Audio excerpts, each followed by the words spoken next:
السلام عليكم ورحمة الله.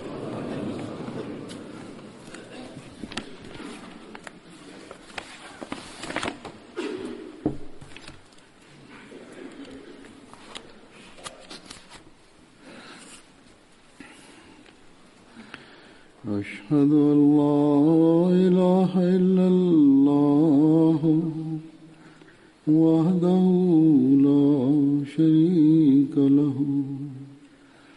وأشهد أن محمدا عبده ورسوله أما بعد فأعوذ بالله من الشيطان الرجيم بسم الله الرحمن الرحيم الحمد لله رب العالمين الرحمن الرحيم مالك يوم الدين إياك نعبد وإياك نستعين اهدنا الصراط المستقيم صراط الذين أنعمت عليهم غير المغضوب عليهم ولا الضالين.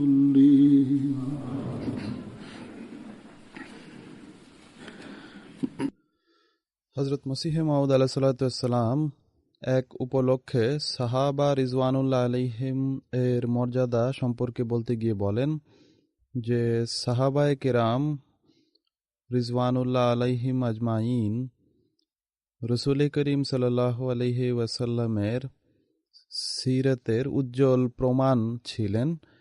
আর কোনো ব্যক্তি যদি সেই প্রমাণাদিকে নষ্ট করে তাহলে সে যেন রাসূল করিম সাল্লাল্লাহু আলাইহি ওয়াসাল্লামের নবুয়তকেই নষ্ট করতে চায়। অতএব সেই ব্যক্তি রাসূল করিম সাল্লাল্লাহু আলাইহি ওয়াসাল্লামের সত্যিকার মর্যাদা প্রদান করতে পারে যে সাহাবায়ে কেরামকে মর্যাদা দেয়। তিনি বলেন যে যে ব্যক্তি সাহাবায়ে কেরাম এর মর্যাদা দান করে না সে কখনোই রাসূল করিম সাল্লাল্লাহু আলাইহি ওয়াসাল্লামের মর্যাদাও দেয় না। সে এই দাবিতে মিথ্যাবাদী যদি সে এই কথা বলে যে আমি রাসূল করিম সাল্লাল্লাহু আলাইহি ওয়াসাল্লামকে ভালোবাসি, কেননা এটি কখনো হতে পারে না যে রাসূল করিম সাল্লাল্লাহু আলাইহি ওয়াসাল্লামকে কেউ ভালোবাসবে আর অপরদিকে সাহাবাদের প্রতি শত্রুতা পোষণ করবে। তিনি বলেন যে সাহাবায়ে কেরাম দের জামাত সেই পবিত্র জামাত ছিল যারা নিজ নবী সাল্লাল্লাহু আলাইহি ওয়াসাল্লাম থেকে কখনো পৃথক হননি আর তার রাস্তায় জীবন উৎসর্গ করতেও তারা দ্বিধান্বিত হননি। তিনি বলেন যে রাসূল করিম সাল্লাল্লাহু আলাইহি ওয়াসাল্লামের আনুগত্যে তারা এভাবে বিলীন হয়ে গিয়েছিলেন যে এই পথে তারা সকল প্রকার দুঃখ কষ্ট বরণ করে নিতে সর্বদা প্রস্তুত থাকতেন। অতএব এই হলো সেই মর্যাদা সাহাবা রিজওয়ানুল্লাহ আলাইহিমদের যা প্রত্যেক আহমদীকে নিজেদের সামনে রাখা উচিত। যখন আমরা সাহাবাদের সিরাত সম্পর্কে পড়ি এবং তাদের ব্যবহারিক আমল সম্পর্কে জ্ঞান লাভ করি তখনই তাদের যে মর্যাদা তা উজ্জ্বলভাবে আমাদের সামনে প্রতিভাত হয়। আর এই যে মাকাম বা মর্যাদা এটি আমাদেরকে এদিকে দৃষ্টি আকর্ষণকারী হওয়া উচিত যে তাদের সিরাত, তাদের জীবন আদর্শ, তাদের কর্ম, তাদের ইতাআত বা আনুগত্য, তাদের ইবাদত এর যে মান এগুলো আমাদের জন্য উৎকৃষ্ট নমুনার। আমাদের চেষ্টা করা উচিত এগুলোকে নিজেদের জীবনের অংশ করে নেয়া। এখন আমি কতিপয় সাহাবীর ঘটনা উল্লেখ করব। একজন সাহাবী আবু দাজানা আনসারী ছিলেন। তিনি রাসূল করিম সাল্লাল্লাহু আলাইহি ওয়াসাল্লামের মদিনায় হিজরতের পূর্বে ইসলাম গ্রহণ করেছিলেন, কিন্তু তিনি মদিনার অধিবাসী ছিলেন। তিনি এই সম্মান লাভ করেছিলেন যে রাসূল করিম সাল্লাল্লাহু আলাইহি ওয়াসাল্লামের সাথে বদরের যুদ্ধে অংশগ্রহণ করেন আর চরম সাহসিকতা প্রদর্শন করেন। অনুরূপভাবে উহুদের যুদ্ধেও তিনি অংশগ্রহণের সম্মান লাভ করেন। আর যুদ্ধের পরিস্থিতি পাল্টে যাওয়ার পর, অর্থাৎ প্রথমে মুসলমানরা বিজয় লাভ করছিল, কিন্তু পরে যখন পরিস্থিতি পাল্টে যায় এবং এক স্থান পরিত্যাগের কারণে কাফেররা যখন পুনরায় হামলা করে এবং যুদ্ধের পর যখন মুসলমানদের বিরুদ্ধে চলে যায়, তখন যে সাহাবীরা তখন রাসূল করিম সাল্লাল্লাহু আলাইহি ওয়াসাল্লামের নিকটে ছিলেন, তাদের একজন ছিলেন হযরত আবু দাজানা এবং রাসূল করিম সাল্লাল্লাহু আলাইহি ওয়াসাল্লামের প্রতিরক্ষায় তিনি মারাত্মক আহত হয়েছিলেন, কিন্তু এত আহত হওয়া সত্ত্বেও তিনি পিছু হটেননি। এই ঘটনাও তার সম্পর্কে বর্ণনায় এসেছে যে যখন রাসূল করিম সাল্লাল্লাহু আলাইহি ওয়াসাল্লাম নিজ তরবারি উঁচু করে এই কথা বলেন যে কে আছে যে আজ এই তরবারির অধিকার আদায় করবে, তখন হযরত আবু দাজানা আনসারী সামনে অগ্রসর হন এবং তিনি বলেন যে আমি এই অঙ্গীকার করছি যে আমি এই তরবারির হক বা অধিকার আদায় করব। রাসূল করিম সাল্লাল্লাহু আলাইহি ওয়াসাল্লাম তার এই প্রেরণা দেখে তাকে তরবারি দিয়ে দেন। তিনি পুনরায় সাহস করে জিজ্ঞেস করেন যে হে আল্লাহর রাসূল সাল্লাল্লাহু আলাইহি ওয়াসাল্লাম, এই তরবারির অধিকার কিভাবে আদায় হবে? তিনি সাল্লাল্লাহু আলাইহি ওয়াসাল্লাম বলেন যে এই তরবারি কোনো মুসলমানের রক্ত প্রবাহিত করবে না, আর দ্বিতীয়ত কোনো শত্রু কাফের এ থেকে রক্ষা পাবে না। সেসব কাফের যারা শত্রুতা পোষণ করে, যারা ইসলামের বিরুদ্ধে যুদ্ধ করে, তাদের বিরুদ্ধে ব্যবহার করবে এই তরবারি। তিনি এই তরবারি নিয়ে অত্যন্ত গর্বের সাথে এবং অহমিকার সাথে জিহাদের ময়দানে অবতীর্ণ হন। তখন রাসূল করিম সাল্লাল্লাহু আলাইহি ওয়াসাল্লাম বলেন যে সাধারণ অবস্থায় তো আল্লাহ তাআলা অহংকারের এরূপ প্রকাশ পছন্দ করেন না, কিন্তু আজ যুদ্ধের প্রান্তরে আবু দাজানার এই অহমিকার সাথে চলার যে আচরণ, এটি আল্লাহ তাআলার অনেক পছন্দ হয়েছে। ইয়ামামার যুদ্ধে মুসাইলামা কাজ্জাবের বিরুদ্ধে যুদ্ধ করতে গিয়ে তিনি শাহাদাত বরণ করেন। তিনি অত্যন্ত সাহসিকতার সাথে দুর্গের দরজা খোলার জন্য, যা ভিতর থেকে যখন বন্ধ করে দেয়া হয়, তারা কৌশল করে দরজা বন্ধ করে নিয়েছিল, তখন তিনি তার সাথীদের বলেন যে আমাকে দেওয়াল থেকে ভিতরে ফেলে দাও। এভাবে যখন তাকে ভিতরে নিক্ষেপ করা হয় তখন তার একটি পা ভেঙে যায়, কিন্তু তা সত্ত্বেও অত্যন্ত সাহসিকতার সাথে যুদ্ধ করতে করতে তিনি দুর্গের দরজা খুলে দেন এবং মুসলমানরা ভিতরে প্রবেশ করে। আশ্চর্যজনক বীরত্ব এবং সাহসিকতা তিনি দেখিয়েছেন। কিন্তু যা হোক, এ অবস্থায় যুদ্ধ করতে করতে তিনি শহীদ হন। একবার অসুস্থতার সময় নিজ সাথীকে বলেন যে হয়তোবা আমার দুটি আমল আল্লাহ তাআলা কবুল করবেন। একটি হলো আমি কোনো বৃথা কথা বলি না, কোনো প্রকার গীবত করি না, মানুষের পিঠের পিছনে কথা বলি না, আর দ্বিতীয় হলো কোনো মুসলমানের জন্য আমার হৃদয়ে বিদ্বেষ নেই।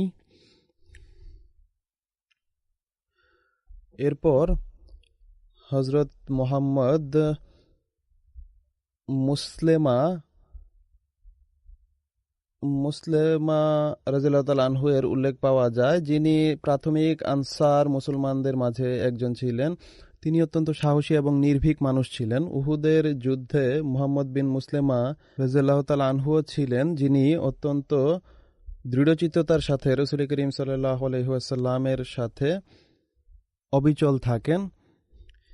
একটি বিশেষত্ব যা তার অর্জিত হয়েছিল তা হলো তার পক্ষে রাসূল করিম সাল্লাল্লাহু আলাইহি ওয়াসাল্লামের ভবিষ্যৎবাণী এভাবে পূর্ণ হয়েছে যে একবার রাসূল করিম সাল্লাল্লাহু আলাইহি ওয়াসাল্লাম তাকে নিজের তরবারি দিতে গিয়ে বলেন যে যতক্ষণ পর্যন্ত মুশরিকদের সাথে তোমার যুদ্ধ হবে এই তরবারি নিয়ে তুমি তাদের সাথে যুদ্ধ করতে থাকবে, আর যখন এমন যুগ আসবে যে মুসলমানরা পরস্পর লড়াইয়ে রত হবে তখন এই তরবারি ভেঙে ফেলবে এবং তুমি নিজের ঘরে বসে যাবে। এমনকি কেউ যদি তোমার উপর হামলা করে বা তোমার মৃত্যু উপস্থিত হয়, তিনি এই নসিহতের উপর পূর্ণ আমল করেন। আর এই আমল হজরত উসমান রাদিয়াল্লাহু তাআলা আনহু এর শাহাদাতের পর তিনি এভাবে করেন যে প্রকৃতপক্ষেই তিনি সেই তরবারি ভেঙে ফেলেন এবং একটি কাঠের তরবারি বানান যা তিনি নিজ খোপে রাখতেন। কেউ একজন তাকে জিজ্ঞেস করে যে এর ফলে কি লাভ হয়, তিনি বলেন যে এর প্রজ্ঞা হলো যে যেন প্রতাপ প্রতিষ্ঠিত থাকে। আর রাসূল করিম সাল্লাল্লাহু আলাইহি ওয়াসাল্লামের আদেশও আমি পালন করেছি যে এখন আমি আর লোহার তরবারি রাখি না, আর কাঠের তরবারি কাউকে কোনো ক্ষতি করতে পারবে না। কতিপয় সাহাবা বলতেন যে নৈরাজ্যের যদি কোনো প্রভাব নাই পড়ে, অর্থাৎ সেই নৈরাজ্য যা হযরত উসমান রাদিয়াল্লাহু তাআলা আনহু এর শাহাদাতের পর মুসলমানদের মাঝে শুরু হয়, যদি তার প্রভাব কারো উপর না পড়ে থাকে তাহলে তিনি হলেন মুহাম্মদ বিন মুসলেমা। তিনি ফিতনা বা নৈরাজ্য থেকে রক্ষা পাওয়ার জন্য একাকী বসবাস আরম্ভ করেন আর বলতেন যে যতক্ষণ এই নৈরাজ্য শেষ না হবে ততক্ষণ আমার ইচ্ছা হলো আমি যেন একাকী বসবাস করি। অতএব এরা সেই লোক যারা যদি যুদ্ধ করেছেন তাহলে এই জন্য করেছেন যে ধর্মের উপর আক্রমণ করা হয়েছে, এজন্য করেছেন যে রাসূল করিম সাল্লাল্লাহু আলাইহি সাল্লাম বলেছিলেন যে মুশরিক যারা ধর্মকে নিশ্চিহ্ন করার জন্য আক্রমণ করে তাদের সাথে যুদ্ধ করো। যতদিন মুসলমানরা এই কথার উপর প্রতিষ্ঠিত থাকে তাদের শক্তিও বজায় থাকে যে তারা বিজয় লাভ করতে থাকে। আর যখন পরস্পর যুদ্ধ আরম্ভ হয় এবং মুনাফিকদের কথায় প্ররোচিত হয়ে একে অপরের গলা কাটা আরম্ভ করে, তখন যদিও রাজত্ব চলমান ছিল কিন্তু একতা আর প্রতিষ্ঠিত থাকেনি, আর ধীরে ধীরে তাদের রাজত্ব দুর্বল হতে থাকে। আর আজ আমরা দেখি যে পরস্পর যে মতবিরোধ মুসলমানদের মাঝে তা চরম পর্যায়ে পৌঁছে গেছে এবং রাসূল করিম সাল্লাল্লাহু আলাইহি ওয়াসাল্লামের যে দ্বিতীয় ভবিষ্যৎবাণী ছিল সেটিও পূর্ণ হয়ে গেছে যে অন্ধকার যুগের পর যখন আলোর যুগ আসবে এবং মসিমাউদের যুগ আসবে তখন মসিমাউদকে তোমরা গ্রহণ করে নিও এবং জামায়াতের সাথে অন্তর্ভুক্ত হয়ে যেও, কেননা এতেই কল্যাণ নিহিত। কিন্তু সেই আগমনকারীকে না মেনে মুসলমানদেরকে এখন আমরা দেখি যে নিজেদেরই দেশে একে অপরের রক্ত পিপাসু হয়ে গেছে তারা। আর এর যা ফলাফল তা হলো বর্তমানে অমুসলিম বিশ্ব বাহ্যত মুসলমানদের উপর রাজত্ব করছে। হযরত মুহাম্মদ মুসলেমা রাদিয়াল্লাহু তাআলা আনহু এর চরম বিচক্ষণ ও আনুগত্যকারী হওয়ার ঘটনাও পাওয়া যায়। আর এ কারণে খলিফারাও তার অনেক সম্মান করতেন, বিশেষ করে হযরত উমর এবং হযরত উসমান রাদিয়াল্লাহু তাআলা আনহুম তাকে বেশ কিছু গুরুত্বপূর্ণ দায়িত্ব প্রদান করেন। হযরত উমর অনেক সময় কর্মকর্তাদের নামে যে অভিযোগ আসত, বিভিন্ন কর্মকর্তা যারা ছিল যাদেরকে ব্যবস্থাপনার পক্ষ থেকে নিযুক্ত করা হয়েছিল তাদের বিরুদ্ধে যখন অন্যান্য দেশ থেকে অভিযোগ আসত তখন সেগুলোর তদন্ত করার জন্য মুহাম্মদ বিন মুসলেমাকে তিনি প্রেরণ করতেন। একজন প্রাথমিক যুগের সাহাবী হযরত আবু আইয়ুব আনসারী ছিলেন।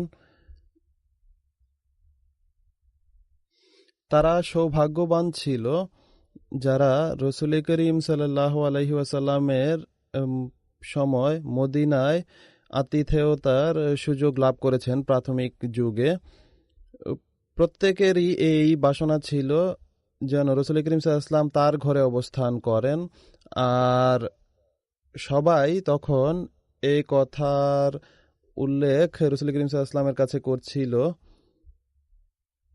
তিনি সাল্লাল্লাহু আলাইহি সাল্লাম তখন বলেন যে আমার উটনীকে খোলা ছেড়ে দাও, যেখানে আল্লাহ তাআলার ইচ্ছা হবে এটি দাঁড়িয়ে যাবে। হযরত আবু আইয়ুব আনসারী রাদিয়াল্লাহু তাআলা আনহু এর সৌভাগ্য যে উটনী তার ঘরের সামনে দাঁড়িয়ে যায়, কিন্তু তবুও মানুষ আশ্বস্ত হয়নি। তারা বলে যে আমাদের ঘরও নিকটেই রয়েছে, আমাদের এখানে অবস্থান করুন। তখন রাসূল করিম সাল্লাল্লাহু আলাইহি ওয়াসাল্লাম লটারি করেন, আর লটারিতেও হযরত আবু আইয়ুব আনসারীর নামই আসে। তার ঘরে রাসূল করিম সাল্লাল্লাহু আলাইহি ওয়াসাল্লাম অবস্থান নেন। আর অবস্থানের ঘটনা হলো যে এক রাতে তার যে ঘর ছিল সেটি 2 তলা ছিল। উপর তলায় আবু আইয়ুব আনসারী অবস্থান করতেন, আর নিচের অংশ পুরোটা রাসূল করিম সাল্লাল্লাহু আলাইহি ওয়াসাল্লামের জন্য তিনি ছেড়ে দেন। এক রাতে উপরে তিনি যখন ছিলেন তখন পানির একটি বড় ঘড়া সে ভেঙে যায়, মাটির পাত্র হয়ে থাকে, তাতে পানি রাখা হয়। এখনো আমাদের তৃতীয় বিশ্বে গরিব দেশসমূহে, পাকিস্তানে, আফ্রিকার বিভিন্ন দেশে এমন পাত্রে পানি রাখা হয়। যা হোক, সেটি যখন ভেঙে যায়, আবু আইয়ুব আনসারী এবং তার স্ত্রী সারা রাত নিজেদের লেপ দিয়ে সেটি শুকাতে থাকেন। পরের দিন যখন তিনি রাসূল করিম সাল্লাল্লাহু আলাইহি ওয়াসাল্লামের কাছে রাতের ঘটনা উল্লেখ করেন এবং বলেন যে হুজুর, আপনি উপরের তলায় অবস্থান গ্রহণ করুন, তখন রাসূল করিম সাল্লাল্লাহু আলাইহি ওয়াসাল্লাম তার অনুরোধ গ্রহণ করেন এবং প্রায় 6-7 মাস তিনি সাল্লাল্লাহু আলাইহি ওয়াসাল্লাম তার ঘরে অবস্থান করেন। আতিথেয়তারও তিনি পুরোপুরি অধিকার আদায়ের চেষ্টা করেছেন। রাসূল করিম সাল্লাল্লাহু আলাইহি ওয়াসাল্লামের খাবার পর যা অবশিষ্ট থাকে তা থেকে তিনি খাবার খেতেন। এক বর্ণনায় এসেছে যে যেখানে রাসূল করিম সাল্লাল্লাহু আলাইহি ওয়াসাল্লামের আঙ্গুলের চিহ্ন থাকতো সেখান থেকে যে খাবার অবশিষ্ট থাকতো তা তিনি খেতেন। একদিন তিনি দেখেন যে খাবারে রাসূল করিম সাল্লাল্লাহু আলাইহি ওয়াসাল্লামের কোনো চিহ্ন নেই এবং খাওয়া হয়েছে এমন বোঝা যাচ্ছে না। তিনি রাসূল করিম সাল্লাল্লাহু আলাইহি ওয়াসাল্লামকে জিজ্ঞেস করেন যে হুজুর, আপনি কি আজ খাবার খাননি? তখন রাসূল করিম সাল্লাল্লাহু আলাইহি ওয়াসাল্লাম বলেন যে আমি খেতে শুরু করলে দেখি যে এতে পেঁয়াজ এবং রসুন দেয়া হয়েছে, আমি এগুলো পছন্দ করি না, তাই আমি খাইনি। হযরত আবু আইয়ুব আনসারী রাদিয়াল্লাহু তাআলা আনহু বলেন যে যে জিনিস হুজুর সাল্লাল্লাহু আলাইহি ওয়াসাল্লাম অপছন্দ করেন সেটিকে আমিও পছন্দ করি না, আর ভবিষ্যতে আমি কখনো এই দুটি জিনিস খাবো না। প্রেম ও ভালোবাসার অদ্ভুত ঘটনা এগুলো। হযরত আবু আইয়ুব আনসারী সকল যুদ্ধে অংশ নেন। খায়বারের যুদ্ধে ইহুদি সর্দার যিনি যুদ্ধে নিহত হয়েছিলেন, তার মেয়ে সাফিয়ার সাথে যখন রাসূল করিম সাল্লাল্লাহু আলাইহি ওয়াসাল্লাম এর বিয়ে হয়, তখন রুকসাতানার পরের দিন যখন রাসূল করিম সাল্লাল্লাহু আলাইহি ওয়াসাল্লাম নামাজ পড়ানোর জন্য বাইরে আসেন, তখন দেখেন যে আবু আইয়ুব আনসারী বাহিরে পাহারা দিচ্ছেন। তিনি সাল্লাল্লাহু আলাইহি ওয়াসাল্লাম তাকে জিজ্ঞেস করেন যে কি কারণে তুমি পাহারায় দাঁড়িয়ে আছো? তিনি বলেন যে হযরত সাফিয়ার আত্মীয় স্বজনরা আমাদের হাতে ক্ষতিগ্রস্ত হয়েছে, তাদের কেউ কেউ আমাদের হাতে নিহত হয়েছে, তাই আমার ধারণা হয় যে কেউ যেন কোনো দুষ্টামি না করে এবং এসে নিজের প্রতিশোধ গ্রহণের চেষ্টা না করে, তাই আমি পাহারা দেওয়ার জন্য এসে গেছি। এতে রাসূল করিম সাল্লাল্লাহু আলাইহি ওয়াসাল্লাম তার জন্য এইভাবে দোয়া করেন যে হে আল্লাহ, আবু আইয়ুবকে সর্বদা নিজের সুরক্ষার চাদরে রেখো, যেভাবে সে সারা রাত আমার সুরক্ষার জন্য পাহারায় ছিল। হযরত আবু আইয়ুব রোমের যুদ্ধেও অংশ নিয়েছেন। বৃদ্ধ হওয়া সত্ত্বেও শুধুমাত্র এজন্য তিনি অংশ নিয়েছেন যেন কনস্ট্যান্টাইন বা কস্তুনতুনিয়া সম্পর্কে রাসূল করিম সাল্লাল্লাহু আলাইহি ওয়াসাল্লামের যে ভবিষ্যৎবাণী ছিল সেটি তিনি দেখতে পারেন। যা হোক, ইতিমধ্যে তিনি অসুস্থ হয়ে পড়েন। যখন তার কাছে তার শেষ ইচ্ছা জিজ্ঞেস করা হয় তখন তিনি বলেন যে সকল মুসলমানকে আমার সালাম বলবে এবং আমার কবর শত্রুদের এলাকায় যতদূর সম্ভব গিয়ে সেখানে দিবে। অতএব রাতের বেলা তার মৃত্যুর পর রাতের বেলা তার জানাজা বা মৃতদেহ শত্রুদের এলাকায় যতদূর নেওয়া সম্ভব ছিল নিয়ে যাওয়া হয় এবং সেখানে তাকে কবরস্থ করা হয়। তার কবর আজও তুরস্কে রয়েছে। আর যারা দেখেছে তাদের কিছু কিছু বর্ণনা এর উপর রয়েছে যে মানুষ গিয়ে কিছু কিছু বিদাতের রওয়ায়েত বানিয়ে নেওয়া হয়েছে যে তার কাছে গিয়ে চাওয়া হয়, তার কাছে তো চাওয়া হয় না, তার কবরে গিয়ে যে দোয়া করা হয় বলা হয় যে তা কবুল করা হয়। যা হোক, পরবর্তীতে অনেক গল্প বানিয়ে নেওয়া হয়। রসুল করিম সাল্লাল্লাহু আলাইহি সাল্লাম তার সুরক্ষা এবং হেফাজতের জন্য যে দোয়া করেছিলেন এর ফলাফল এটি হয়েছে যে তিনি বহু যুদ্ধে অংশ নিয়েছেন, কিন্তু সকল জায়গা থেকে তিনি গাজী হয়ে ফিরে এসেছেন এবং অনেক দীর্ঘ জীবন তিনি লাভ করেন। এরপর আমরা দেখি যে রসুল করিম সাল্লাল্লাহু আলাইহি সাল্লামের একজন সাহাবী ছিলেন হযরত আব্দুল্লাহ বিন রওয়াহা, যিনি আরবের সুপ্রসিদ্ধ কবি ছিলেন এবং শায়রে রসুল এর উপাধি তাকে দেয়া হয়েছিল। বদরের যুদ্ধ শেষ হওয়ার পর বিজয়ের খবর বা সংবাদও মদিনায় তিনি প্রথম নিয়ে যান। হযরত আব্দুল্লাহ বিন রওয়াহা রাদিয়াল্লাহু তাআলা আনহু এর রাসূল করিম সাল্লাল্লাহু আলাইহি ওয়াসাল্লামের সাথে বিশ্বস্ততা, ভালোবাসা এবং আত্মাভিমানের প্রকাশ সম্পর্কে বিভিন্ন ঘটনা পাওয়া যায়। এক জায়গায় বর্ণিত হয়েছে যে উরওয়া রাদিয়াল্লাহু তাআলা আনহু থেকে বর্ণিত যে হযরত উসামা বিন যায়েদ রাদিয়াল্লাহু তাআলা আনহু আমাদের বলেন যে নবী করিম সাল্লাল্লাহু আলাইহি ওয়াসাল্লাম একটি গাধার উপর আরোহণ করেন যার উপর একটি গদি ছিল, তার নিচে ফদক অঞ্চলের একটি চাদর ছিল। তিনি সাল্লাল্লাহু আলাইহি ওয়াসাল্লাম তার পিছে উসামাকে বসিয়েছিলেন। তিনি সাল্লাল্লাহু আলাইহি ওয়াসাল্লাম হযরত সাদ বিন উবাদাকে দেখার জন্য বনু হারিস বিন খাজরাজ গোত্রে যান। এটি বদরের ঘটনার পূর্বের ঘটনা।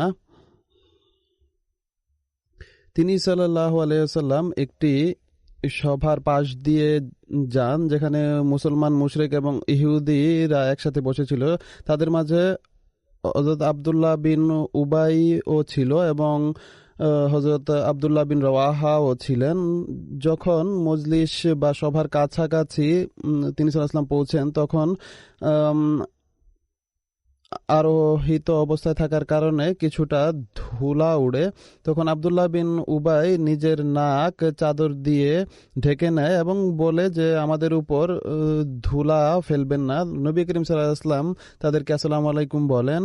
এরপর সেখানে তিনি থামেন এবং বাহন থেকে নামেন আর তাদেরকে আল্লাহ তাআলার দিকে আহ্বান করেন এবং তাদের সামনে কুরআন শরীফ পাঠ করেন। আব্দুল্লাহ বিন উবাই বলে তিনি সাল্লাল্লাহু আলাইহি ওয়াসাল্লামকে যে হে ব্যক্তি, এটি ভালো কথা নয়, যদি তুমি যা বলো তা সত্যি হয়ে থাকে তাহলে তবুও আমাদের সভায় আমাদেরকে কষ্ট দিও না এবং নিজের তাঁবুতে ফিরে যাও, আর যে তোমার কাছে যাবে তার কাছে তুমি বর্ণনা করো বা দাওয়াত দাও। হযরত আব্দুল্লাহ বিন রওয়াহা যিনি সেখানে বসেছিলেন তিনি বলেন যে হে রাসূলুল্লাহ সাল্লাল্লাহু আলাইহি ওয়াসাল্লাম, আপনি আমাদের সভায় আসুন, আমরা এটি পছন্দ করি।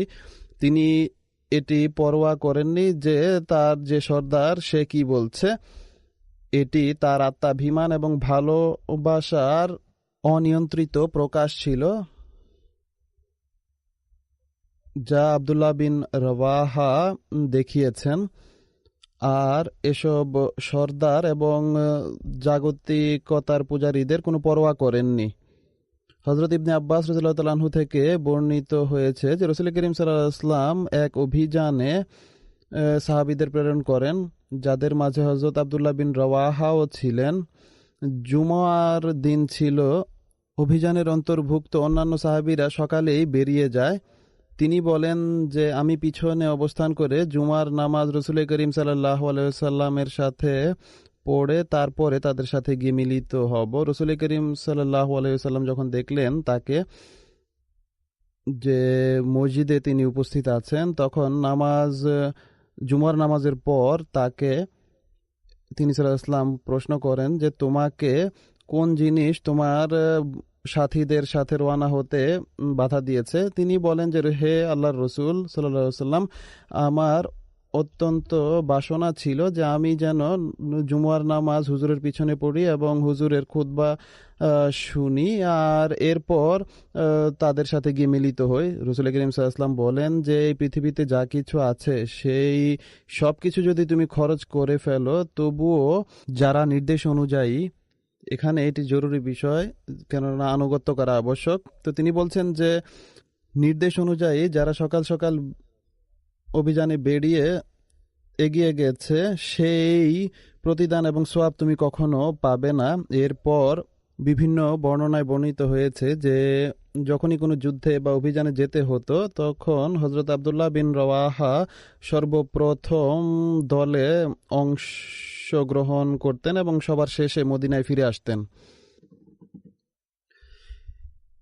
এক বর্ণনায় বর্ণিত হয়েছে যে হযরত উরওয়া বিন জুবায়ের রাদিয়াল্লাহু তাআলা আনহু থেকে বর্ণিত যে রাসূল করিম সাল্লাল্লাহু আলাইহি ওয়াসাল্লাম মুতার যুদ্ধে হযরত যায়েদ বিন হারেসাকে সর্দার নিযুক্ত করেন আর বলেন যে যদি তিনি শহীদ হন তাহলে হযরত জাফর বিন আবি তালেব রাদিয়াল্লাহু তাআলা আনহু সেনাবাহিনীর প্রধান হবেন, আর তিনিও যদি শহীদ হন তাহলে হযরত আব্দুল্লাহ বিন রওয়াহা নেতৃত্ব দিবেন, আর যদি আব্দুল্লাহ শহীদ হয়ে যান তাহলে মুসলমানরা যাকে খুশি নিজেদের সর্দার নিযুক্ত করতে পারে।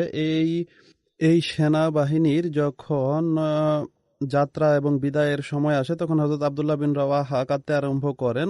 মানুষ জিজ্ঞেস করে যে হে আব্দুল্লাহ, তুমি কেন কাঁদছ? তিনি বলেন যে আল্লাহ তাআলার কসম, এই পৃথিবীর প্রতি আমার কোনো ভালোবাসা নেই, এর প্রতি আমার কোনো আকর্ষণ নেই, কিন্তু আমি এই আয়াত ওয়া ইম মিনকুম ইল্লা ওয়ারিদুহা কানা আলা রাব্বিকা হাতমাম মাগজিয়া সম্পর্কে রাসূল করিম সাল্লাল্লাহু আলাইহি ওয়াসাল্লামের কাছে শুনেছি যে প্রত্যেক ব্যক্তির অবশ্যই একবার আগুনের সম্মুখীন হতে হবে। অতএব আমি জানি না যে পুলসিরাতে আরোহণের পর বা ওই পারে যাওয়ার পর আমার কি অবস্থা হবে, কিন্তু ইন্নাল্লাহ এর ভয় যাদের মাঝে আছে তাদের সম্পর্কে রাসূল করিম সাল্লাল্লাহু আলাইহি ওয়াসাল্লাম তাদের উত্তম পরিণাম সম্পর্কে যে খবর দিয়েছেন তারও উল্লেখ পাওয়া যায়।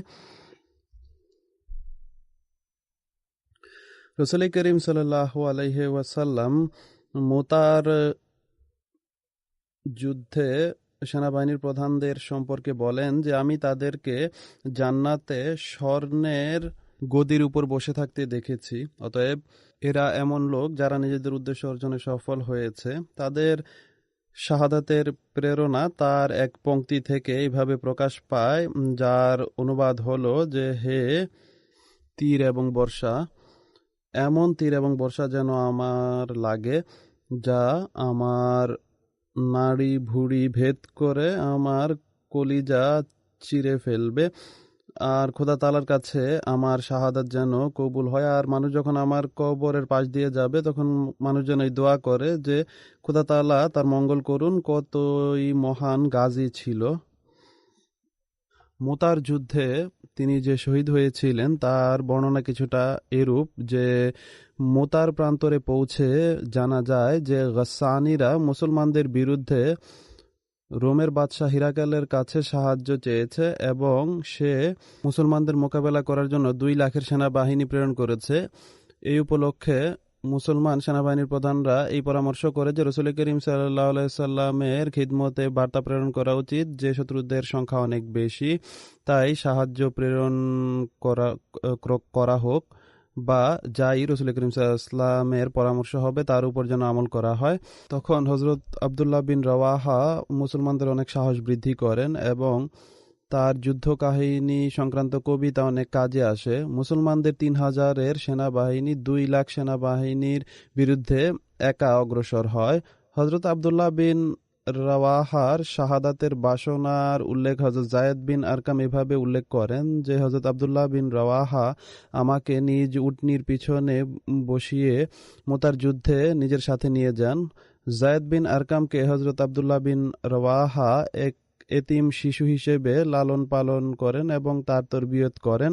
তিনি বলেন যে এক রাতে আমি হযরত আব্দুল্লাহ বিন রাওয়াহাকে এই পংক্তি পড়তে শুনি যে যাতে নিজ পরিবারকে স্মরণ করে এই উল্লেখ ছিল যে এখন আমি কখনো ঘরে ফিরে যাব না। তিনি অনেক আনন্দের সাথে সেই পংক্তি গুনগুন করে পাঠ করছিলেন, যাতে তিনি নিজ স্ত্রীকে সম্বোধন করে বলছিলেন যে বৃহস্পতিবারের সেই সন্ধ্যায় যখন তুমি জেহাদের উদ্দেশ্যে আমার উটনির গদি ঠিক করেছিলে এবং শেষবারের মতো আমার নিকটবর্তী হয়েছিল, তোমার সেই অবস্থা কতই না সুন্দর এবং বরকতময় ছিল। তোমার মধ্যে কোনো ত্রুটি নেই, কিন্তু এখন আমি যুদ্ধের ময়দানে এসে গেছি আর এখান থেকে আমি কখনো তোমার দিকে ফিরে যাব না। এটি যেন নিজ পরিবারের প্রতি তার অদৃশ্য বিদায় সম্ভাষণ ছিল। অল্প বয়স্ক জায়েদ এটি শুনে কষ্টে কেঁদে ফেলেন। হযরত আব্দুল্লাহ তাকে বকা দেন এবং বলেন যে হে নির্বোধ, আল্লাহ তাআলা যদি আমাকে শাহাদাত দেন তাহলে তোমার কি ক্ষতি, বরং তুমি তো আমার বাহন নিয়ে একা একা আরামে বাসায় ফিরে যাবে। জিহাদের ময়দানে হযরত আব্দুল্লাহ বিন রাওয়াহা রাদিয়াল্লাহু তাআলা আনহু পরম সাহসিকতা দেখিয়েছেন। হযরত নোমান বিন বশির বর্ণনা করতেন যে হযরত জাফরের শাহাদাত হলে হযরত আব্দুল্লাহ বিন রাওয়াহা সেনাবাহিনীর এক পাশে ছিলেন। মানুষ তাকে আহ্বান করলে তিনি নিজেকে সম্বোধন করে এই যুদ্ধ কাহিনী সংক্রান্ত কবিতা পাঠ করে সামনে অগ্রসর হন, যার অর্থ হলো যে হে আমার আত্মা, তুমি কি এভাবে যুদ্ধ করবে না যেন তুমি জীবন দান করতে পারো?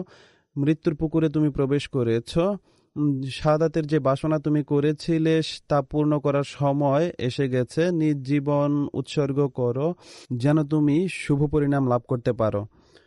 মুসআব বিন শিবা রাদিয়াল্লাহু তাআলা আনহু বর্ণনা করেন যে যখন হযরত যায়েদ এবং হযরত জাফরও শহীদ হয়ে যান তখন হযরত আব্দুল্লাহ বিন রাওয়াহা ময়দানে অগ্রসর হন। যখন তার শরীরে বর্ষা লাগে তখন তার শরীর থেকে ফিনকি দিয়ে রক্ত বের হয়। তিনি তার হাত বাড়িয়ে সেই রক্ত নিয়ে নিজ মুখে লাগান। এরপর তিনি শত্রুদের এবং মুসলমানদের দলের মাঝামাঝি স্থানে পড়ে যান, কিন্তু শেষ নিঃশ্বাস পর্যন্ত সর্দার হিসেবে মুসলমানদের উৎসাহিত করতে থাকেন এবং অত্যন্ত প্রভাব বিস্তারকারী আবেগের সাথে মুসলমানদেরকে উৎসাহ দিয়ে নিজ সাহায্যের জন্য আহ্বান করে বলেন যে দেখো হে মুসলমানেরা, তোমাদের ভাইয়ের লাশ শত্রুদের সামনে পড়ে আছে, তোমরা সামনে অগ্রসর হও এবং শত্রুদেরকে নিজ ভাইয়ের পথ থেকে দূরে সরাও। তখন মুসলমানরা অনেক জোরালোভাবে কাফেরদের উপর হামলা করে এবং একের পর এক হামলা করতে থাকে, এমনকি সেই সময় আব্দুল্লাহর শাহাদাত হয়ে যায়। তার একটি গুণ সম্পর্কে তার বিধবা বলেন, তার শাহাদাতের পর তার বিধবার যখন বিয়ে হয় তখন দ্বিতীয় স্বামী বলে যে আব্দুল্লাহ বিন রাওয়াহার পবিত্র সিরাত সম্পর্কে আমাকে কিছু বলো। তখন সেই মহিলা কতই সুন্দর সাক্ষ্য দিয়েছেন। তিনি বলেন যে হযরত আব্দুল্লাহ বিন রাওয়াহা কখনো ঘর থেকে বের হতেন না যতক্ষণ পর্যন্ত 2 রাকাত নফল নামাজ না পড়ে নিতেন। অনুরূপভাবে যখনই তিনি ঘরে প্রবেশ করতেন তার সর্বপ্রথম কাজ এটি হতো যে ওযু করে তিনি 2 রাকাত নফল নামাজ পড়তেন। এরা ছিলেন সেসব মানুষ যারা আল্লাহ তাআলাকে সর্বদা এবং সর্বাবস্থায় স্মরণ রাখতেন। তার আনুগত্যের মান সম্পর্কে একটি বর্ণনায় বর্ণিত হয়েছে। হযরত আবু লায়লা বর্ণনা করেন যে একবার রাসূল করিম সাল্লাল্লাহু আলাইহি ওয়াসাল্লাম খুতবা দিচ্ছিলেন। তখন তিনি বলেন যে হে লোক সকল, সবাই বসে যাও। হযরত আব্দুল্লাহ বিন রাওয়াহা মসজিদের বাহিরে খুতবা শোনার জন্য আসছিলেন, তিনি সেখানেই বসে যান। রাসূল করিম সাল্লাল্লাহু আলাইহি ওয়াসাল্লাম তাকে সম্বোধন করে বলেন যে জাদাকাল্লাহু হিরসান আলা তাওয়ায়াতিল্লাহ ওয়া তাওয়ায়াতির রাসূল, অর্থাৎ হে আব্দুল্লাহ বিন রাওয়াহা, আল্লাহ এবং রসুলের আনুগত্যের এই যে প্রেরণা তা আল্লাহ তাআলা তোমার মাঝে আরো বৃদ্ধি করুন। ধর্মীয় কথা বলা, ধর্মীয় সভার আয়োজন করা, উদ্দেশ্যপূর্ণ কথা বলা, একে অপরের অধিকার আদায় করার ক্ষেত্রে সেসব মানুষের মান কেমন ছিল। হজরত আবু দারদা বর্ণনা করেন যে আমি এই কথা থেকে আল্লাহ তাআলার আশ্রয় চাই যে আমার উপর এমন কোনো দিন আসবে যখন আমি হজরত আব্দুল্লাহ বিন রাওয়াহাকে স্মরণ করব না। প্রতিদিন আমি তাকে স্মরণ করি, আর এর কারণ হলো তার এই বৈশিষ্ট্য যে হজরত আব্দুল্লাহ বিন রাওয়াহা যখনই আমার সাথে সাক্ষাৎ হয়েছে, যদি তিনি পিছন থেকে আসতেন তাহলে তার হাত আমার কাঁধে রাখতেন, আর যদি সামনে থেকে আসতেন তাহলে তার হাত আমার বুকে রাখতেন এবং বলতেন যে হে আবু দারদা, চলো আমরা একসাথে বসি এবং নিজেদের ঈমানকে সতেজ করি, কিছু ঈমানের কথাবার্তা বলি। এরপর আমার সাথে বসতেন এবং যতক্ষণ আমরা সুযোগ পেতাম আমরা খোদা তাআলার স্মরণ করতাম। এরপর বলতেন যে হে আবু দারদা, এগুলো ঈমানের সভা, অতএব ঈমানের এই সভার আয়োজনকারীরা এমন নমুনা আমাদের সামনে প্রদর্শন করেছেন যা আমাদের জন্য অনুসরণীয়। রাসূল করিম সাল্লাল্লাহু আলাইহি ওয়াসাল্লাম তার কথা এবং সভাকে কিভাবে মূল্যায়ন করেছেন এ সম্পর্কে হযরত আনাস রাদিয়াল্লাহু তাআলা আনহু বর্ণনা করেন যে হযরত আব্দুল্লাহ বিন রাওয়াহার অভ্যাস ছিল যে যখনই তিনি কোনো সাহাবীর সাথে সাক্ষাৎ করতেন তাকে এই তাহরিক করতেন যে তাআলা নুমিনু বিরাব্বিনা সায়া, চলো আমরা কিছুক্ষণ নিজেদের প্রভুর প্রতি ঈমান আনি। একদিন এই কথা এক ব্যক্তিকে বললে সেই ব্যক্তি রেগে যায় এবং রাসূল করিম সাল্লাল্লাহু আলাইহি ওয়াসাল্লামের কাছে এসে বলে যে হে আল্লাহর রাসূল, ইবনে রাওয়াহার দিকে দেখুন, সে মানুষকে আপনার উপর ঈমান আনয়নের পরিবর্তে কিছুক্ষণের জন্য ঈমান আনার দাওয়াত দিচ্ছে। নবী করিম সাল্লাল্লাহু আলাইহি ওয়াসাল্লাম বলেন ইয়ারহামুল্লাহু ইবনা রাওয়াহা, অর্থাৎ আল্লাহ তাআলা আব্দুল্লাহ বিন রাওয়াহার উপর কৃপা করুন। তিনি বলেন যে তিনি এসব সভাকে পছন্দ করেন যার জন্য ফেরেশতারাও গর্ব করে। তিনি একজন উন্নত মানের কবি ছিলেন। রাসূল করিম সাল্লাল্লাহু আলাইহি ওয়াসাল্লামের দরবারের কবিদের মাঝে হযরত কাব বিন মালিক এবং হযরত হাসান বিন সাবেত ছাড়া তিনি তৃতীয় উন্নত মানের কবি ছিলেন। তার কবিতা যুদ্ধ কাহিনী সংক্রান্ত হতো। মুজিমুশ শুআরা এর লেখক লিখেন যে হযরত আব্দুল্লাহ বিন রাওয়াহা অজ্ঞতার যুগে কাব্য রচনার ক্ষেত্রেও অনেক সুপ্রসিদ্ধ ছিলেন এবং ইসলামের যুগেও তিনি অনেক উন্নত মর্যাদার অধিকারী ছিলেন। হুজুর সাল্লাল্লাহু আলাইহি সাল্লামের মর্যাদা প্রকাশে একটি পংক্তি হযরত আব্দুল্লাহ এমন লিখেছেন যেটিকে তার সর্বোৎকৃষ্ট পংক্তি বলা যায়। সেই পংক্তি তার হৃদয়ের অবস্থাকে উৎকৃষ্ট রূপে বর্ণনা করে, যাতে রাসূল করিম সাল্লাল্লাহু আলাইহি ওয়াসাল্লামকে সম্বোধন করে তিনি রাদিয়াল্লাহু তাআলা আনহু বলেন লাউলাম তাকুন ফিহি আয়াতুন মুবায়্যিনা কানাত বাদিহাতুহু তামবিকা বিল খবর।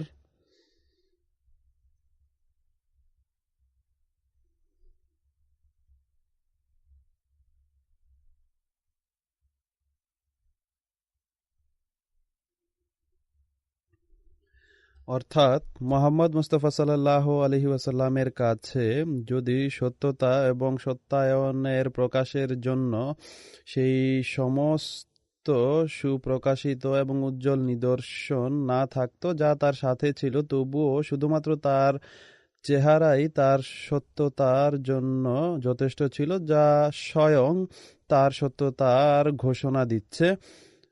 অতএব এরা ছিলেন এমন মানুষ যারা রাসূল করিম সাল্লাল্লাহু আলাইহি ওয়াসাল্লামের প্রকৃত প্রেমিক ছিলেন, যারা রাসূল করিম সাল্লাল্লাহু আলাইহি ওয়াসাল্লামের চেহারা দেখেই তা সত্য চিনতে পেরেছেন। এরপর ইতিহাসে আমরা দুইজন ছোট বয়সের ভাইয়ের উল্লেখ পাই যাদের সাহস আশ্চর্যজনক ছিল। হযরত মুআজ বিন হারিস বিন রিফা এবং হযরত মুআজ বিন হারিস বিন রিফা তারা বদরের যুদ্ধে অংশ নিয়েছিলেন। আবু জাহলের হত্যায়ও তারা অংশ নেন।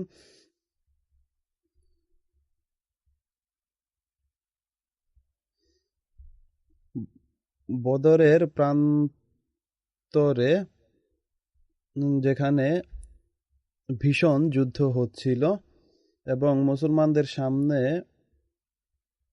তাদের 3 গুণ বড় সেনাবাহিনী ছিল যারা সকল প্রকার যুদ্ধাস্ত্রে সজ্জিত ছিল, এবং এই উদ্দেশ্যে ময়দানে এসেছিল যে ইসলামের নাম চিহ্ন মুছে দিবে তারা। মুসলমানরা সংখ্যায় অল্প ছিল। এই সমস্ত ঘটনা হযরত মির্জা বশির আহমদ সাহেব নিজের বই সিরাত খাতামুন নবীনে উল্লেখ করেছেন। আর মুসলমানরা দারিদ্র পীড়িত এবং দেশান্তরিত অবস্থায় ছিল। বাহ্যিক সাজ সরঞ্জামের ক্ষেত্রে মক্কার অধিবাসীদের সামনে এই মুসলমানরা মাত্র কয়েক মিনিটের শিকার ছিল, কিন্তু তৌহিদ এবং রিসালাতের ভালোবাসা তাদেরকে এমন বানিয়ে দিয়েছিল, এমন প্রেরণায় উদ্বুদ্ধ ছিল তারা, যে যার চেয়ে অধিক শক্তিশালী জিনিস তখন পৃথিবীতে আর কিছু ছিল না। আর এটি ছিল তাদের ঈমান, সেই সতেজ ঈমান যা এক অসাধারণ শক্তি তাদের মাঝে সঞ্চার করেছিল। তখন যুদ্ধের ময়দানে ধর্মসেবার এক নমুনা তারা প্রদর্শন করছিলেন, যার কোনো উদাহরণ খুঁজে পাওয়া যায় না।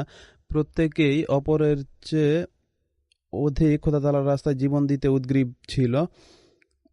আনসারদের উদ্দীপনা এবং নিষ্ঠার অবস্থা হলো, হযরত আব্দুর রহমান বিন আওফ রাদিয়াল্লাহু তাআলা আনহু বর্ণনা করেন যে যখন সাধারণ যুদ্ধ আরম্ভ হয় তখন আমি আমার ডানে বামে দৃষ্টিপাত করি আর দেখি যে আনসারদের দুইজন যুবক আমার পাশে দাঁড়িয়ে আছে। তাদেরকে দেখে আমি কিছুটা হতাশ হই, কেননা এমন যুদ্ধে ডানে বামের সাথীর উপরই ভরসা করতে হয়, আর সেই ব্যক্তি ভালোভাবে যুদ্ধ করতে পারে যার পাশ সুরক্ষিত থাকে।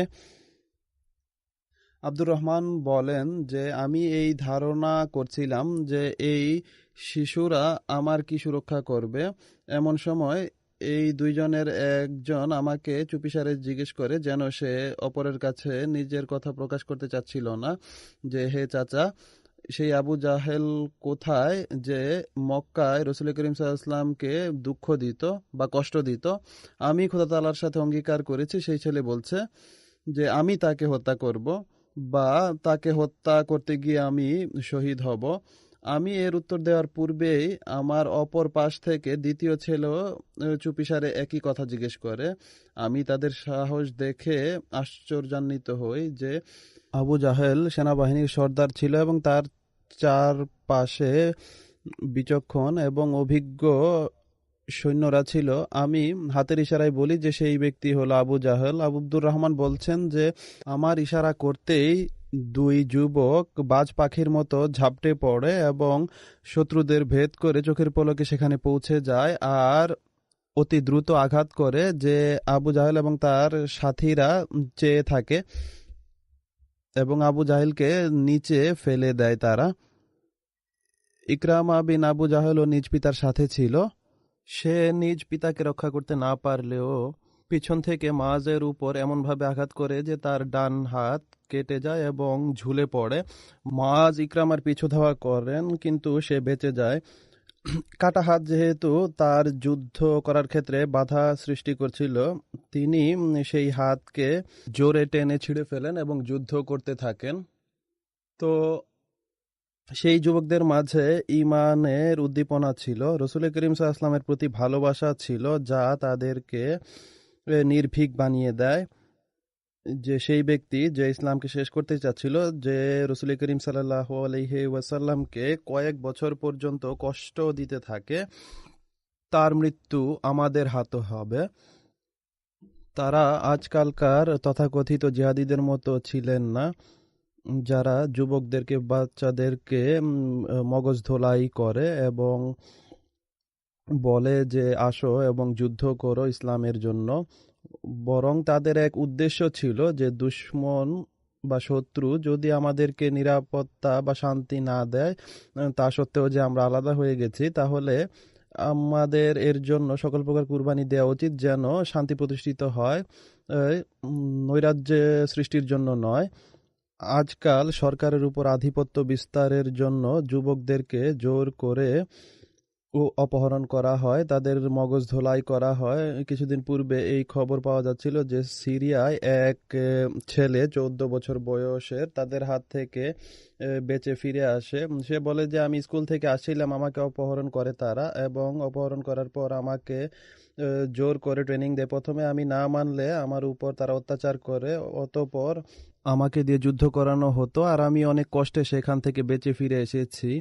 তো এরূপ আচরণ মুসলমানরা করছে ইসলামের নামে, যা সম্পূর্ণরূপে ইসলামী শিক্ষার বিপরীত। ইসলামে যদি যুদ্ধ হয়ে থাকে, ইসলামে যদি মানুষের মাঝে জীবন উৎসর্গ করার প্রেরণা থেকে থাকে, তাহলে তা এজন্য ছিল যে ধর্মকে রক্ষা করতে হবে এবং পৃথিবীতে শান্তি প্রতিষ্ঠা করতে হবে। অতএব বর্তমান জিহাদিদের মাঝে এবং সেই যুগের জিহাদকারীদের মাঝে অনেক পার্থক্য ছিল। হযরত মসিহ মাউদ আলাইহিস সালাম বলেন, আমি সাহাবাদের এই নমুনাই আমার জামাতে দেখতে চাই যে আল্লাহ তাআলাকে যেন তারা সর্বাগ্রে রাখে এবং কোনো বিষয় যেন তাদের পথে বাদ সাধতে না পারে। তারা যেন নিজ প্রাণ এবং সম্পদকে তুচ্ছ জ্ঞান করে। আমি দেখি যে অনেকের কার্ড আসে আমার কাছে, কোনো ব্যবসা বা অন্য কোনো কাজে ক্ষতি হয়েছে বা অন্য কোনো পরীক্ষা এসেছে, তো সাথে সাথে তারা সন্দেহে নিপতিত হয় যে মসিহ মাউদ আলাইহিস সালামকে মেনে আমরা কোনো ভুল করিনি তো। এরূপ সন্দেহ ধর্মের ব্যাপারে খোদা তাআলার সত্তা সম্পর্কে, মসিহ মাউদ আলাইহিস সালাম সম্পর্কে তারা করে। তিনি বলেন যে এমন অবস্থায় প্রত্যেকে বুঝতে পারে যে আসল উদ্দেশ্য থেকে সে কতটা দূরে সরে গেছে। লক্ষ্য করো যে সাহাবাদের মাঝে এবং তাদের মাঝে কি পার্থক্য। সাহাবারা চাইতেন যেন খোদা তাআলাকে তারা সন্তুষ্ট করতে পারেন, এই পথে যত দুঃখ দুর্দশাই তাদের সহ্য করতে হোক না কেন। কেউ যদি দুঃখ দুর্দশায় পতিত না হতো এবং তার দেরি হতো, তাহলে সে কান্নাকাটি করত। সাহাবীদের কথা বলা হচ্ছে, তারা বুঝে গিয়েছিলেন যে বিপদে পতিত হওয়া আল্লাহ তাআলা নৈকট্য প্রদান করবে।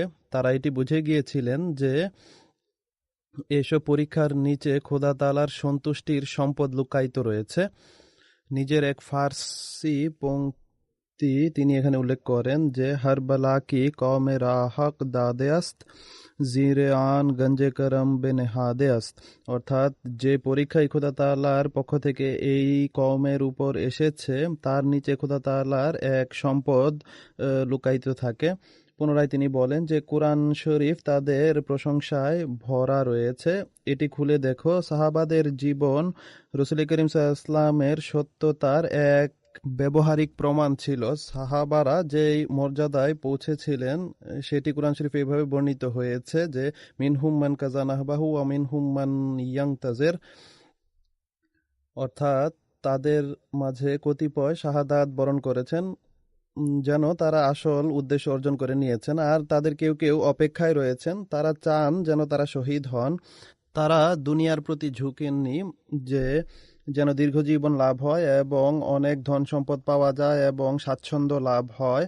তিনি বলেন, সাহাবাদের এই নমুনাকে দেখে রাসূল করিম সাল্লাল্লাহু আলাইহি ওয়াসাল্লামের পবিত্রকরণ শক্তির পরিপূর্ণ কল্যাণের কথা স্বীকার করতে বাধ্য হতে হয় যে কিভাবে তিনি সাল্লাল্লাহু আলাইহি ওয়াসাল্লাম তাদের অবস্থা সম্পূর্ণরূপে পাল্টে দিয়েছেন এবং তাদেরকে সম্পূর্ণরূপে আল্লাহওয়ালা মানুষে পরিণত করেছেন। আল্লাহুম্মা সাল্লি আলা মুহাম্মাদিন ওয়া আলা আলি মুহাম্মাদ ওয়া বারিক ওয়া সাল্লিম।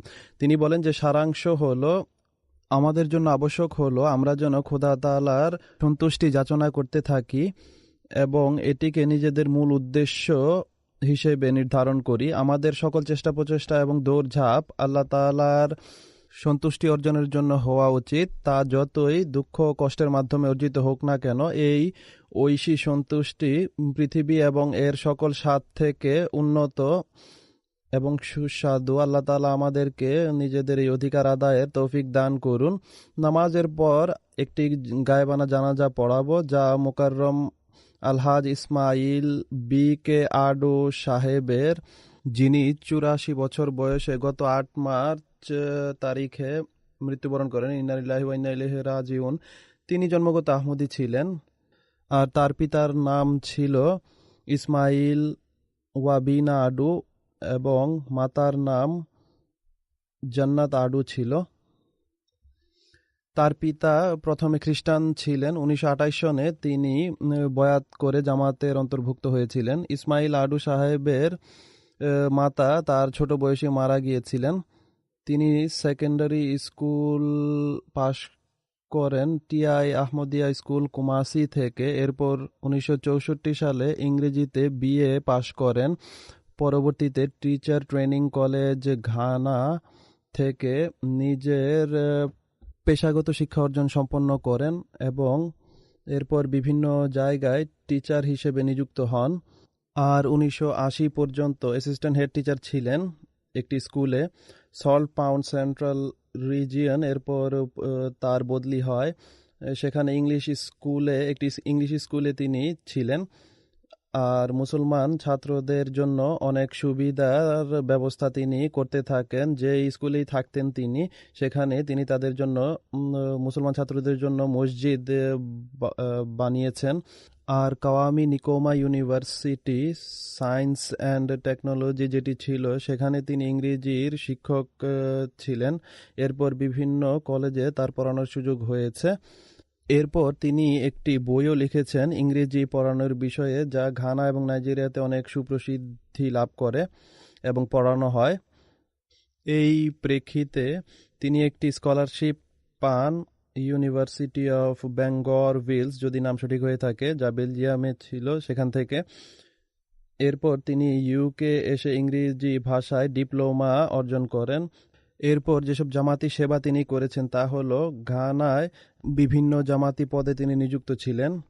1980 সালে ঘানা সরকার তাকে আদিস আবাবা ইথিওপিয়ার জন্য দূত হিসেবে নিযুক্ত করে। আর এই পদে থাকাকালেই ইউনাইটেড নেশন তাকে ওএইউ লিবারেশন কমিটির চেয়ারম্যান বানায়, যার কারণে তিনি মোজাম্বিক এবং অ্যাঙ্গোলা রাজ্যগুলোর স্বাধীনতা অর্জনের ক্ষেত্রে উল্লেখযোগ্য ভূমিকা পালন করেন। কিছুকাল তিনি লিবিয়াতেও দূত হিসেবে নিযুক্ত ছিলেন। তার বিশেষত্ব ছিল, যেখানেই গিয়েছেন সর্বদা নিজের এক বিশেষ বৈশিষ্ট্য ছিল তার, যে ধর্মকে জাগতিকতার উপর প্রাধান্য দিতেন আর নিজের স্বতন্ত্রতা বজায় রাখতেন। হযরত খলিফাতুল মসিহ রাবের হিজরত করার পর, অর্থাৎ তার ইউকে আসার পর, তিনি তার রাজনৈতিক ক্যারিয়ারকে বিদায় জানান এবং এরপর এখানেই চলে আসেন নিজ সন্তানদের সাথে, যেন খিলাফতের কাছাকাছি থাকতে পারেন। আর এখানে আসার পর তিনি বিভিন্ন স্কুলে শিক্ষক হিসেবে কাজ করতে থাকেন। এক বিশেষ ভালোবাসা ছিল খিলাফতের সাথে তার। সকল খিলাফতের প্রতি তিনি অত্যন্ত ভালোবাসাপূর্ণ আচরণ এবং আনুগত্যপূর্ণ আচরণের দৃষ্টান্ত স্থাপন করেছেন। সালমান রুশদির বিরুদ্ধে যে এক বই লেখার কমিটি বানানো হয়েছিল, হযরত খলিফাতুল মসিহ রাবে তাকে সেই কমিটির মেম্বার বানিয়েছিলেন। তবলিগের ময়দানেও উল্লেখযোগ্য ভূমিকা পালন করেছেন তিনি। বিভিন্ন জায়গায় তবলিগি স্টল লাগাতেন, রেডিওতে তবলিগি প্রোগ্রাম করতেন, বিভিন্ন জামাতি সভায় তিনি প্রশ্নোত্তরের সভার আয়োজন করতেন। আর অনুরূপভাবে 1986 সালে হযরত খলিফাতুল মসিহ রাবে প্যান আফ্রিকান আহমদিয়া মুসলিম অ্যাসোসিয়েশন যখন প্রতিষ্ঠা করেন, তখন তাকে প্রথম প্রেসিডেন্ট নিযুক্ত করেন। এখানে প্যাকাম জামাতের প্রথম প্রেসিডেন্ট নিযুক্ত হন তিনি। 1994 সালে এমটিএ চালু হওয়ার পর উর্দু ক্লাসের এক বিশেষ শাগরেদ ছিলেন তিনি, আর অত্যন্ত পরিশ্রম করতেন উর্দু শিখার জন্য। যতটা চেষ্টা তার জন্য করা সম্ভব হতো। আর উর্দু ক্লাসে তিনি বড় বাচ্চা হিসেবে পরিচিত ছিলেন। ঘানিয়ান ছিলেন তিনি, মানুষ তাকে চিনত। তার 2 জন স্ত্রী ছিলেন। আর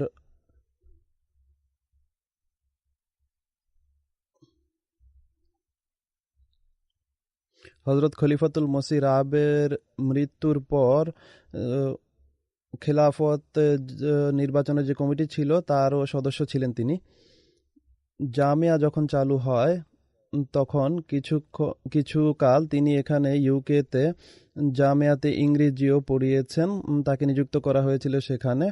অত্যন্ত তাকওয়াশীল, ইবাদতকারী, ধৈর্যশীল এবং কৃতজ্ঞ, অনুগ্রহশীল এবং খুবই মিশুক মানুষ ছিলেন। ইবাদতের অনেক জোশ ছিল। তাহাজ্জুদের নামাজ তার ঘরের সদস্যরা বলেন যে সর্বদা রীতিমতো আদায় করতেন। অসুস্থ থাকলেও তাহাজ্জুদ পরিত্যাগ করতেন না। কুরআন শরীফ অত্যন্ত সুন্দরভাবে এবং আবেগের সাথে তিলাওয়াত করতেন। কুরআন শরীফের অনেক আয়াত তার মুখস্থ ছিল এবং এর অনুবাদ এবং তফসিরও মুখস্থ করতেন, যেন পরবর্তীতে তবলিগের ক্ষেত্রে বা তরবিয়তের ক্ষেত্রে কাজে লাগাতে পারেন। বরং অনেক ঘানিয়ান বলেছেন যে তাদের ঘরে কোরআন শরীফের এমন কপি রয়েছে যেখানে আডু সাহেবের নিজ হাতে লেখা নোট রয়েছে।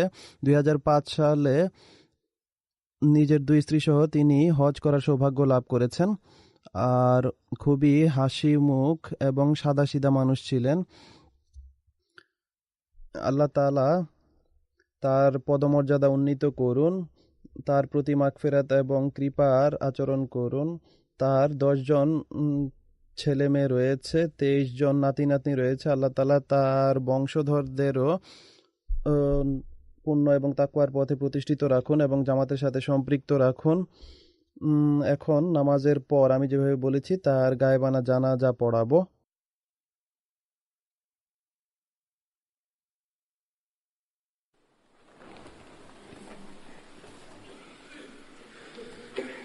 الحمد لله نحمده ونستعينه الحمد لله نحمده ونستعينه ونستغفره ونؤمن به ونتوكل عليه ونعوذ بالله من شرور أنفسنا ومن سيئات أعمالنا من يهده الله فلا مضل له ومن يضلل فلا هادي له ونشهد أن لا إله إلا الله ونشهد أن محمدا عبده ورسوله عباد الله رحمكم الله إن الله